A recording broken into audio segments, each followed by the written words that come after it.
Today we live in the information age. We have access to the internet and we can find information at our fingertips. If you want to know what the weather is at your current location, you can find it out almost instantly. However, things were not always this way. Back in World War II, when the D-Day invasion took place, they were still working on the secrets of the atom, and things like the tide were extremely important.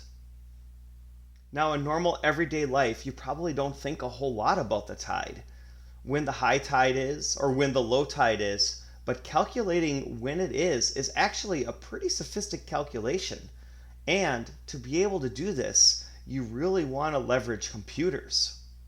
So let's do that. Let's look at the machines that made the D-Day landing possible.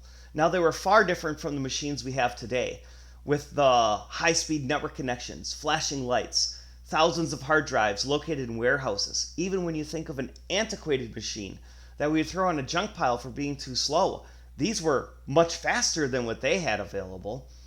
Even on those nifty spy movies with the reel-to-reel tapes and the knobs and the dials, these were cutting-edge machines of the future.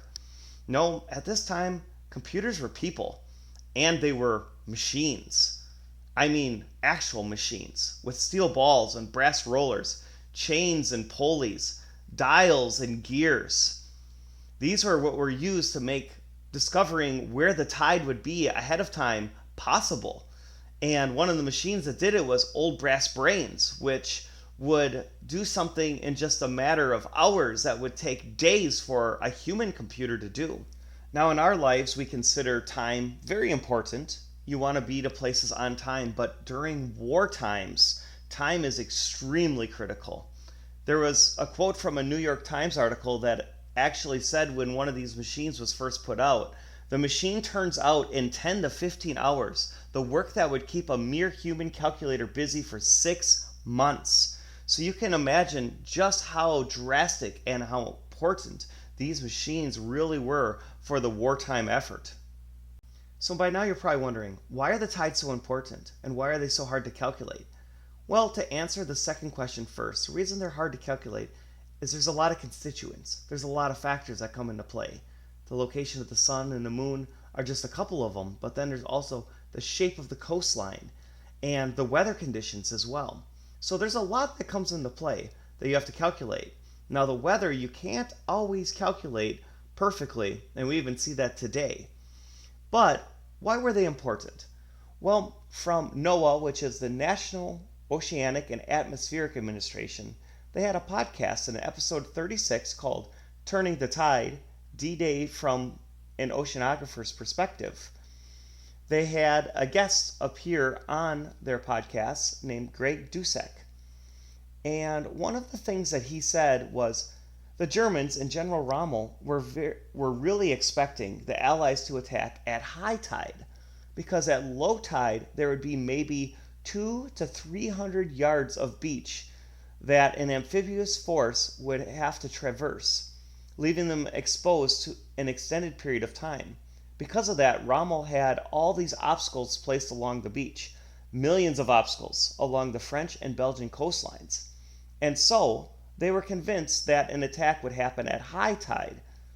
Now, the Allies saw these obstacles and decided that at high tide, an attack wouldn't be possible, and instead, they would have a plan to attack at the low tide, giving their initial troops a chance to move obstacles out of the way, blow up obstacles, and clear a path for heavy infantry and tanks and things like that would follow the initial attack.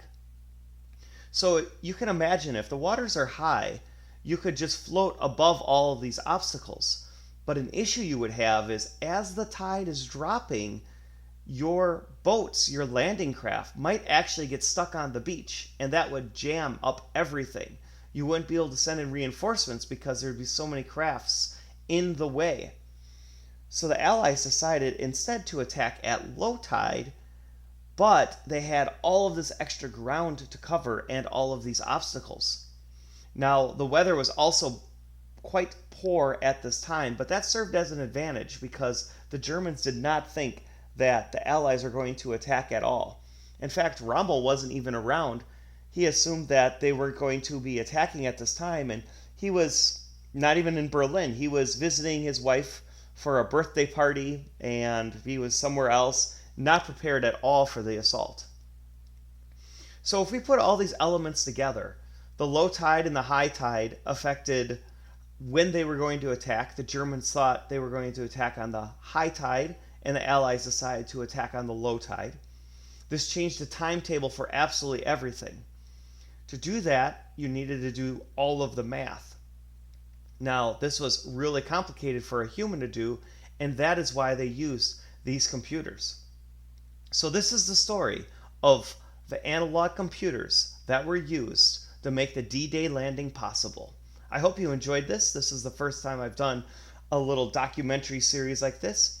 And we do look forward to seeing you in future videos. They'll be more programming related, I assure you. But if you like this type of content with the documentaries and things like that, please do consider subscribing. And also, like this video. It lets me know specifically that you like this type of content. So we look forward to seeing you in future videos.